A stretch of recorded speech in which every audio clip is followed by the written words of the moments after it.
Fal ilmul munazzalu alaina ilmani. Ilmu yang diturunkan oleh Allah pada kita itu ada dua jenis ilmu, dua jenis pengetahuan. Zahirun wa batinun. Ada ilmu lahir, ada ilmu batin.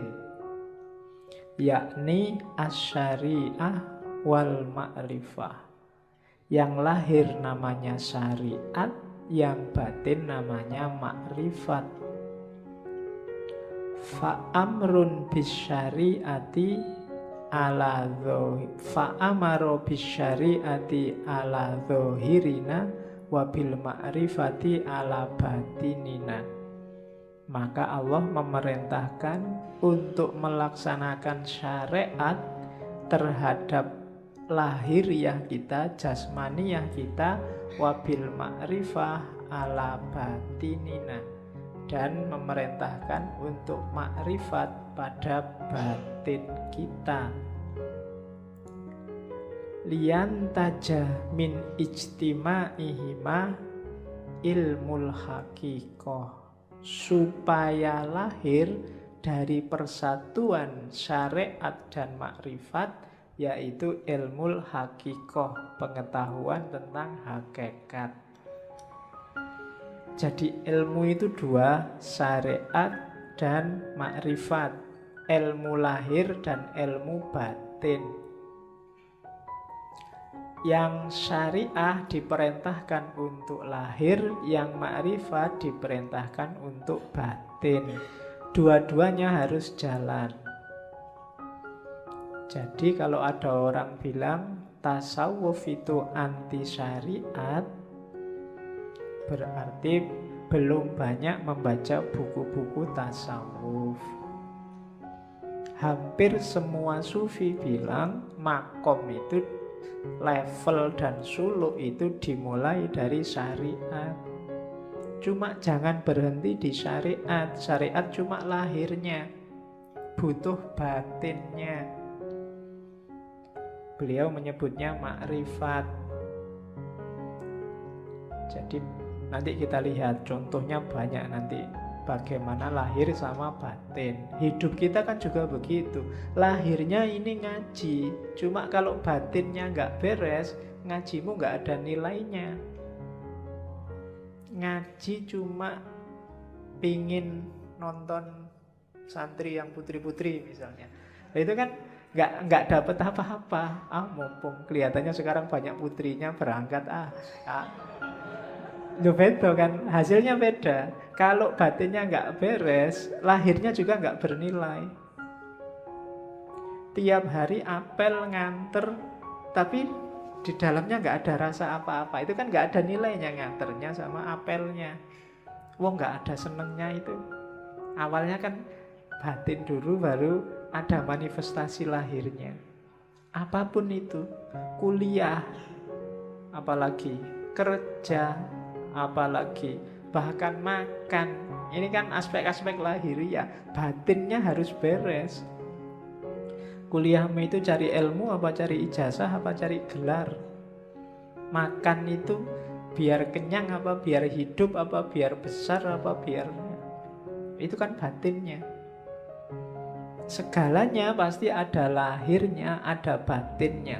Dua-duanya harus beres. Batin juga enggak ada apa-apanya. Pak, saya ikhlas Pak ngaji itu Pak, tapi nggak pernah ngaji, ya podo wae. Ya kan? Atau ngaji tapi niatnya nggak ikhlas, sama aja. Jadi harus gabung. Pak, saya kuliah itu nggak ngejar ijazah Pak, saya nggak ngejar gelar. Pokoknya saya nyari ilmu aja. Makanya saya sampai semester 14 nggak lulus-lulus. Wong memang nggak pernah masuk, nggak pernah datang ke kampus. Jadi podo wae, lahirnya nggak beres. Dua-duanya harus beres. Kalau dua-duanya harus beres, akan ketemu namanya ilmul haqiqah, kebenaran yang sejati, hakiki. Oh, ini toh hakikatnya, itu loh. Kita melakukan banyak sekali religious service, cuma kita nggak pernah ada O-nya. Oh, sholat itu berarti rahasianya ini toh. Oh, puasa itu berarti ini yang dimaksud oleh Allah. Oh, zakat itu. Kalimat oh ini menunjukkan kamu sudah menemukan hakikat. Jadi oh, intinya ini ternyata yang tiap hari saya lakukan itu. Itu bisa ketemu kalau gabung antara lahir dan batin, syariat dan hakikat. Itu kan di surat Ar-Rahman disebut terusannya marojal bahroini yaltaqiyan bainahuma barzakhul la yabghiyan.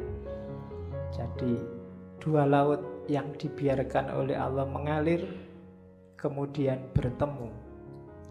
Dua laut itu tafsirannya Syekh Abdul Qadir Jailani ya syariat dan makrifat. Ketika yaltaqiyan melahirkan hakikat. Bainahuma barzakhun, tapi la yabghiyan. Di antara keduanya ada batasnya, ada bedanya, tapi la yabghiyan, tidak saling menafikan, tidak saling menghoibkan. Dua-duanya penting, saling butuh.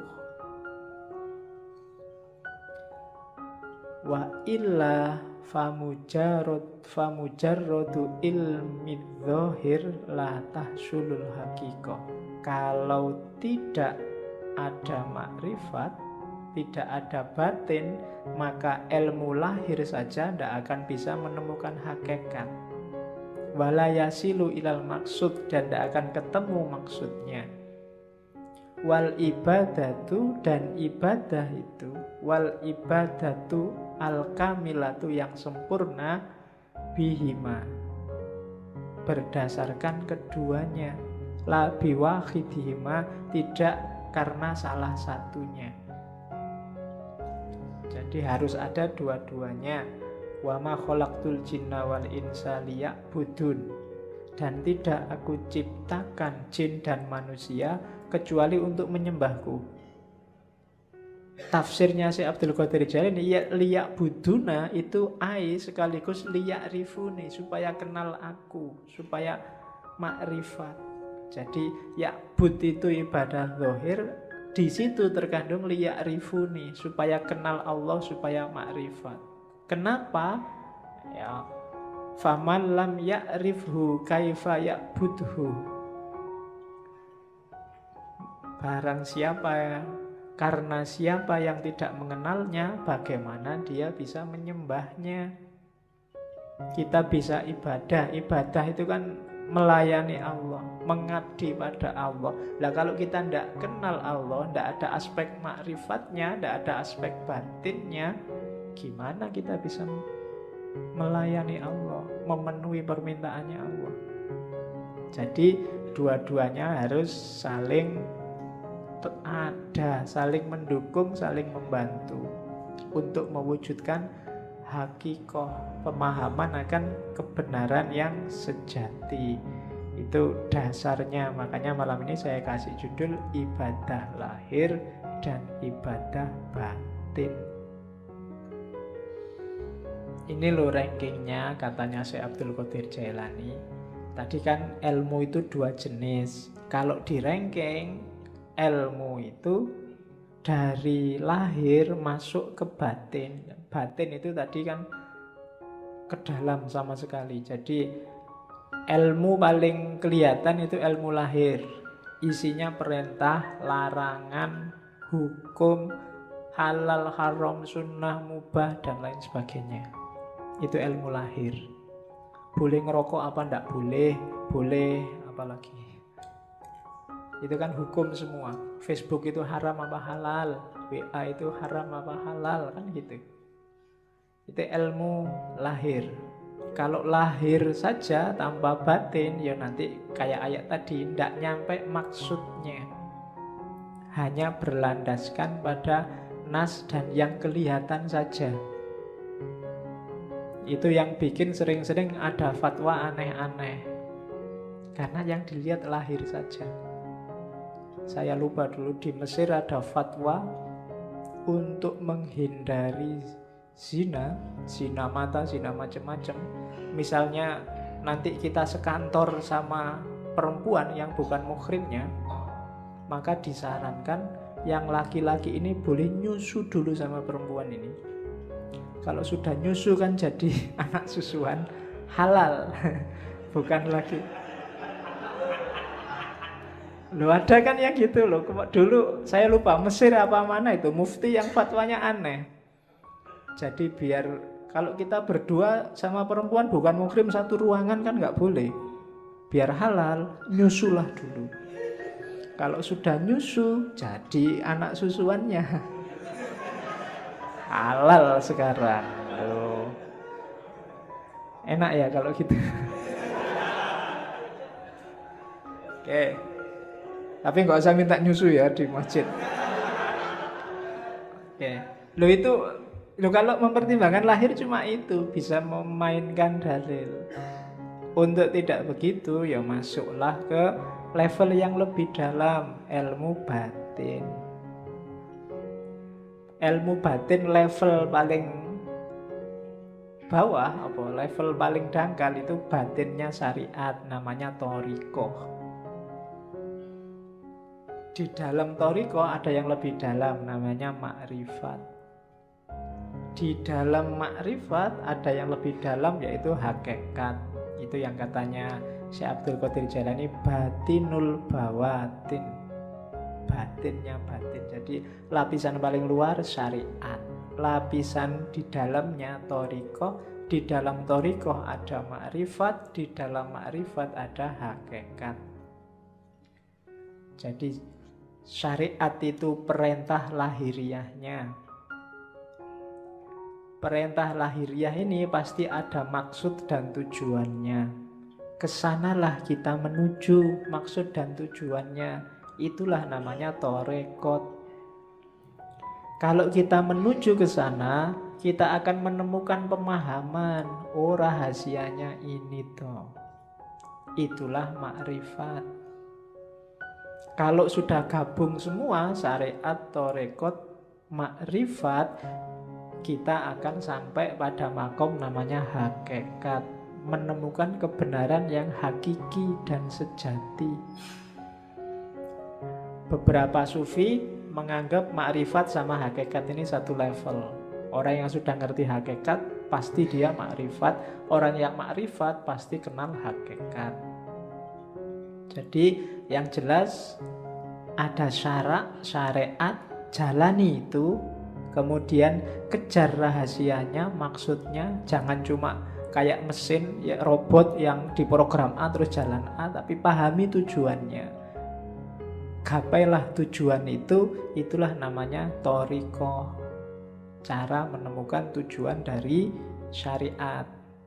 Kalau sudah serius menjalani syariat melalui thariqat, orang akan memahami rahasia-rahasianya, itulah makrifat. Dan kalau sudah makrifat berarti dia sudah paham hakikat, kebenaran yang sejati. Itulah ilmu.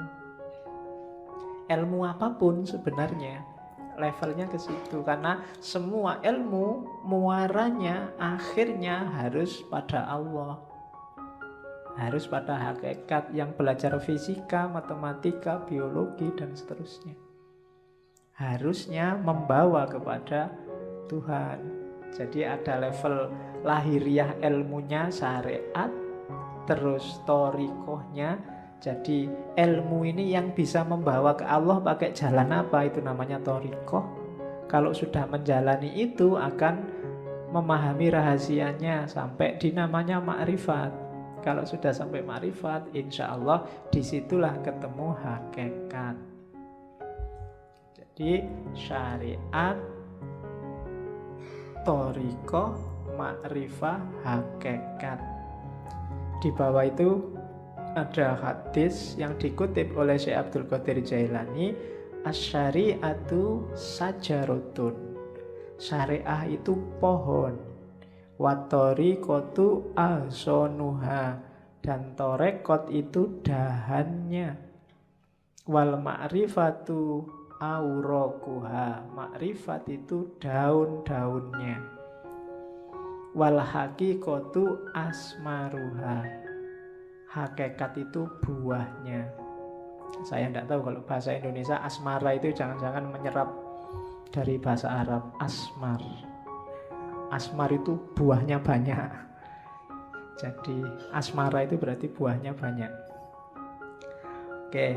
Wal Qur'anu jami'un ya bijami'iha, dan semua itu tentang syariat, thariqat, makrifat, hakikat itu dikompilasi oleh Allah dalam Al-Qur'an. Bijami'iha, kita bisa menemukannya gimana? Bidalalah wal isyarah. Kalau bidalalah namanya tafsir, kalau wal isyarah namanya takwil. Ada yang bisa langsung dipahami dijadikan dalil, namanya tafsir. Ada yang sifatnya isyarat, harus pakai takwil dulu, baru ketemu rahasianya. Jadi ada ilmu lahir, ada ilmu batin, kemudian ada level dan rankingnya ilmu. Diawali syariat, terus thariqat, terus makrifat, terus hakikat. Oke, sekarang kita lihat permis-permisnya. Berarti apa? Berarti ibadah itu dari syariat menuju hakikat. Berarti tugas kita di dunia itu yang pertama belajar tentang syariat, kemudian menjalani syariat, kemudian belajar tentang hakikat dan memahami hakikat, kemudian menjalankan hakikat lewat thariqah tadi. Jadi dari syariat menuju hakikat. Jangan khawatir kalau ada yang ngomong sufi tidak sholat, sufi tidak puasa, itu hoax kalau hari ini. Ya, itu hoax. Oke. Itu saya potong beberapa kalimat yang bagus. Perbuatan yang baik mestilah dilakukan dengan cara yang benar. Kalimat ini bisa dipakai karena sekarang banyak orang yang melakukan perbuatan baik dengan cara yang tidak baik. Mengingatkan tapi menyakiti. Nah, itu melakukan perbuatan baik. Mengingatkan kan baik, tapi dengan cara yang tidak baik. Ngasih sedekah tapi pakai caci maki, nah, itu juga perbuatan baik. Ngasih sedekah, jalannya bukan caci maki. Ngasih tahu tapi bentak-bentak, nah, itu banyak. Kita sering melakukan perbuatan baik tapi jalannya tidak baik. Ada juga yang kedua, berhati-hatilah dalam beramal agar amalan itu bukan untuk dipertontonkan atau diperdengarkan pada orang lain. Semua dilakukan karena Allah, hanya nyari ridhonya. Banyak sekarang orang yang pamer. Dan alhamdulillah media massa hari ini, medsos hari ini tuh mendukung kita untuk pamer.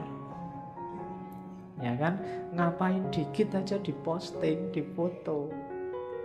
Baru traktir temen nih, difoto jazz. Terus semua ngasih jempol. Ya enggak tahu sih, mungkin mamerkan itu ya motifnya juga mungkin bukan pamer, tapi ya wujudnya pamer itu untuk dipertontonkan atau diperdengarkan. Diperdengarkan itu ya kadang sok-sok kita kan cerita, kok kemarin nggak masuk, wah mohon maaf ya Pak, saya itu banyak acara Pak, hari kemarin itu saya diundang ke sana kemarin, ya itu memperdengarkan. Mempertontonkan atau memperdengarkan bahwa kamu orang baik, bahwa kamu orang hebat, bahwa kamu melakukan hal-hal yang terpuji dan seterusnya. Hati-hati katanya Syekh Abdul Qadir Jailani, nilai amalmu bisa rusak. Jadi hati-hatilah. Ya memang kita wajib melakukan kebaikan, cuma jangan sampai sudah capek-capek berbuat baik tidak ada nilainya. Karena ujungnya hanya pamer. Ujungnya hanya ingin dilihat atau didengarkan orang lain. Tuh, hati-hati. Tidak akan ketemu hakikat. Syariatnya benar nolong orang, tapi ya karena dipamer-pamerkan, mungkin hasilnya ya cuma dipuji orang. Hakikat amalnya hilang. Jadi berbuat baik itu dari syariat menuju hakikat, kemudian pakai thariqat yang baik, dan motifnya harus ikhlas. Ikhlas itu hendak mempertimbangkan efeknya. Apakah dipuji orang, apakah dicaci orang, kalau memang baik dijalani aja. Nah, itu rumusnya yang pertama untuk ibadah. Rumus kedua, untuk amalan kita bernilai, kita harus mau namanya tafakkur. Kenapa? Yo, kita itu manusia, sok-sok keliru, sok-sok salah, kadang-kadang tidak pas. Biar pas apa? Yo sering-sering kita renungi perbuatan kita sendiri. Tadi aku ngaji ngapain ya? Niatnya apa, yang dilakukan apa? Di kampus tadi ngapain aja ya seharian? Padahal aku punya tugas apa? Atau cuma ngobrol aja di kampus berjam-jam. Kemudian itu namanya tafakkur. Kalau malam sempatkan untuk tafakkur, katanya si Abdul Qadir Jailani. Orang yang tidak pernah tafakkur itu tidak akan naik level. Kamu diceramai tiap hari, itu tidak ada gunanya kalau isinya ceramah tidak nyambung sama hidupmu sehari-hari. Untuk bisa nyambung apa? Tafakkur. Tafakkur itu kayak sistem itu mencocokkan kompatibilitasnya biar nyambung. Untuk hidupmu, misalnya tadi nasihatnya Syekh Abdul Qadir Jailani, jangan amal untuk pamer. Nah, itu kan kamu nyocokkan sama hidupmu. Kira-kira selama ini aku pernah pamer enggak ya? Pamer di mana ya? Motifnya memang pamer atau sebenarnya itu bukan pamer? Itu cuma tahadus bin nikmah. Wah, misalnya kamu kan sering begitu, menceritakan kenikmatan, atau itu cuma alibi aja, janjinya ya pamer. Atau loh, itu namanya tafakkur. Kamu mikir dirimu sendiri, peduli amat orang komentar apa, tapi sebenarnya itu. Nah, itu tafakkur namanya. Dan orang berilmu yang suka tafakkur ini kan nilainya di banyak hadis disebut lebih tinggi daripada ibadah. Di situ kalau di Syekh Abdul Qadir Jailani ada 3 jenis tafakkur. Yang pertama apa? Merenungi sesuatu dan mencari sebabnya, mencari bagian-bagiannya sampai kemudian ketemu Allah. Aku bisa begini itu karena siapa ya? Ada peristiwa itu ditelusuri asal usulnya. Ya sih, semuanya memang skenarionya Allah. Tafakkur yang semacam ini kayak ibadah 1 tahun, katanya Syekh Abdul Qadir Jailani. Yang kedua, merenungi perbuatannya, terus mencari akarnya. Dayaku dari mana? Apa saja yang aku lakukan? Cocok apa enggak sama kehendaknya Allah, dan seterusnya. Nah, merenung semacam ini nilainya lebih dari 70 tahun ibadah. Padahal umur kita berapa tahun? Paling 70 tahun pas, itu kayak seumur hidup ibadah terus. Yang ketiga, merenungi hikmah kebijaksanaan ilahi dalam segala hal, bahwa apapun yang ditetapkan oleh Allah, di situ ada ilmu, ada pelajaran, ada kebaikan. Jadi renungi segala peristiwa dan temukan hikmahnya. Ini bernilai lebih dari 1000 tahun ibadah. Cuma ya jangan dihitung besarannya ya, karena kamu itu sering pakai kalkulator. Iya, wah sudah 70 tahun ibadah toh Pak. Santai Pak, berarti aku bisa ngapain aja sekarang, kan aku sudah tafakkur, kan mesti gitu. Itu sebenarnya itu simbolik, isyarat dari Syekh Abdul Qadir Jailani bahwa itu loh besarnya pahala orang tafakkur. Ada yang biasa, ada yang super, ada yang istimewa kayak martabak itu. Jadi ada yang level biasa pahalanya 70, ada yang pahalanya 1 tahun, ada yang pahalanya 100 dan 1000, malahan itu 1000 tahun. Itu tafakur, maksudnya keutamaannya. Jangan dihitung matematikanya. Itu nanti jangan-jangan kamu korupsi, Pak, saya korupsi 1 juta. Yang 1 juta ini tak sodakohkan 100.000. Kan nanti dapat pahala 70.000 lipat. 70.000 kali 100.000, hasilnya kan lumayan 70 juta. Dosanya sama pahalanya kan nanti menang pahalanya, Pak. Berarti impas kita, Pak. Kan? Itu namanya matematika. Itu yang bikin kadang-kadang para koruptor itu habis korupsi terus umroh. Ya kan? Sebelum korupsi umroh, setelah korupsi umroh. Kenapa? Karena perbuatan di antara 2 umroh ini diampuni 100%. Ya itu kamu sedang main matematika sama Gusti Allah. Emangnya Gusti Allah deso, nggak ngerti kalau buat abusi. Jadi itu tafakur dasarnya. Jadi ibadah, yo kamu jangan, Pak saya sudah bisa sholat kok Pak. Enggak, harus tafakur lagi. Sholatku sudah bener apa enggak? Kualitas sholatku zaman aliyah sama sekarang kira-kira semakin naik apa semakin drastis turunnya. Nah itu kan tafakur yang bisa. Ya dulu saya sholat itu lama loh, sekarang kok bisa cepet ya. Oh itu tafakur yang bisa. Kamu mikir, ini gara-gara aku semakin pinter, apa gara-gara cepet itu waktuku mepet, sibuk terus, apa gara-gara itu tafakur. Kadang-kadang kan memang semakin pinter orang, sholatnya semakin cepet. Ilmunya banyak masalahnya. Dia ngerti sela-selanya mana yang cuma sunnah, mana yang mubah, mana yang wajib. Karena sholat itu kalau diambil wajib-wajibnya saja, paling takbiratul ihram, Fatihah, ruku, bahkan bacaannya aja kan sunnah. Yang penting ruku, terus sujud, cepet. Jadi nggak sampai 2 menit, 4 rakaat selesai. Wong apalagi diambil wajib, apalagi Fatihahmu kan sering agak di-skip gitu kan. Tambah cepet ini. Ya kayak kamu nyetel video itu di fast forward, ada yang level 2, level 3 tambah cepet gitu. Untuk memperbaiki yang gini-gini ini kita butuh tafakur. Orang yang tidak mau menafakuri dirinya, kualitas hidupnya tidak akan naik. Yo gitu-gitu aja terus. Maka tafakur penting. Jadi rumus kedua sebelum ibadah, kita harus menetapi tafakur. Yang ketiga, fokusnya ibadah apa? Cinta ilahiyah.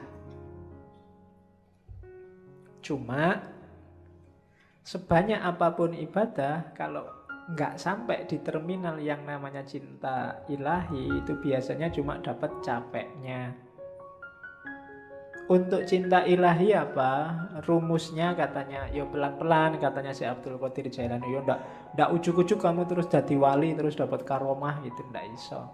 Jadi pelan-pelan. Yang pertama apa?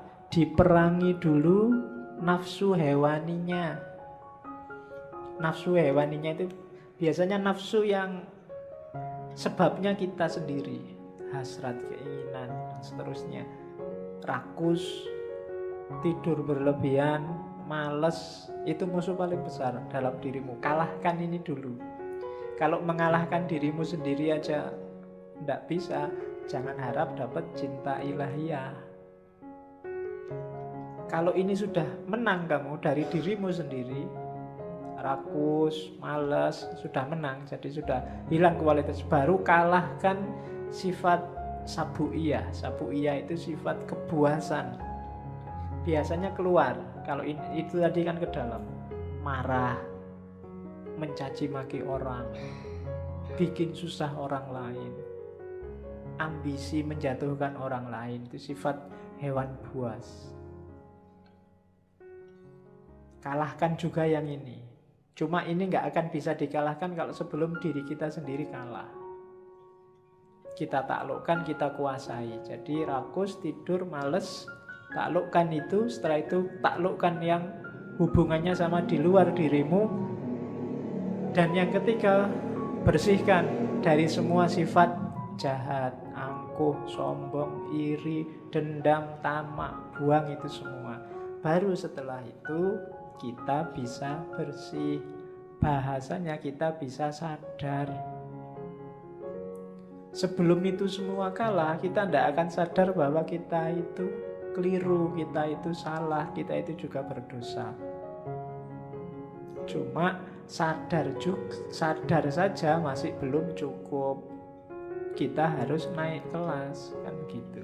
Kalau dalam sufi ada taholli, bersihkan dirimu, terus tahalli, isilah dengan yang bagus-bagus, akan mengalami yang ketiga tajalli, menemukan hakikat tadi. Jadi bersihkan semua karakter jelek, isi dengan yang bagus-bagus, kita akan dapat cinta ilahi. Kalau dibersihkan saja, nggak diisi yang bagus-bagus, ya levelnya masih belum. Jadi masih hanya bersih dari dosa. Oke, jadi setelah itu, setelah bersih baru naik tangga menuju hakikat tadi. Dari situ akan dapat namanya cinta ilahiyah. Cinta ilahiyah itu kita jatuh cinta pada Allah dan Allah juga jatuh cinta pada kita. Saling mencintai. Hari ini masih belum. Hanya Allah saja yang jatuh cinta pada kita. Kita belum mencintai Allah. Berpuluh-puluh tahun kita jual mahal sama Allah. Padahal apa-apa yang ngasih Allah. Itu kan kayak kamu pacaran, sudah ditraktir tiap hari, diantar jemput tiap hari, masih aja jual mahal. Itu kurangnya apa Allah sama kita. Kita belum masih cinta sama dia, belum.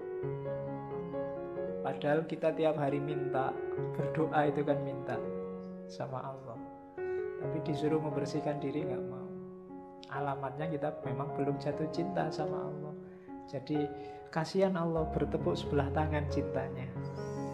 Karena kamu cuekin dia. Untung Allah itu cintanya sejati sama kita. Jadi ndak mutung, ndak patah hati, terus kamu ditinggal. Ndak. Kamu ditunggu sampai kamu jatuh cinta padanya. Cuma kamunya jual mahal. Saya tidak tahu kapan kamu sadar bahwa terlalu mahal kamu menjualnya. Sama Allah. Turunkan dikit lah harganya. Oke, ya kan? Apel sehari 5 kali. Itu pun waktu apel kamu cuek. Bayangkan loh, kalau kamu punya pacar terus pacarmu apel tapi pacarmu cuek. Diajak ngomong tapi pikirannya kemana, lihat kemana-mana, tidak fokus sama yang diajak ngomong, itu kan tidak enak. Dan tiap hari Allah kamu gituin. Waktu kamu sholat pikiranmu kemana-mana, tidak merasa sedang berhadapan dengan dia. Itu kalau manusia biasa sudah nangis-nangis itu, sudah minta putuskan saja aku sedikit. Cuma Allah tidak, karena Allah sangat sayang pada kita, Rahman dan Rahim. Maka ini tipsnya dari Syekh Abdul Qadir Jailani. Terus setelah itu rumusnya apa?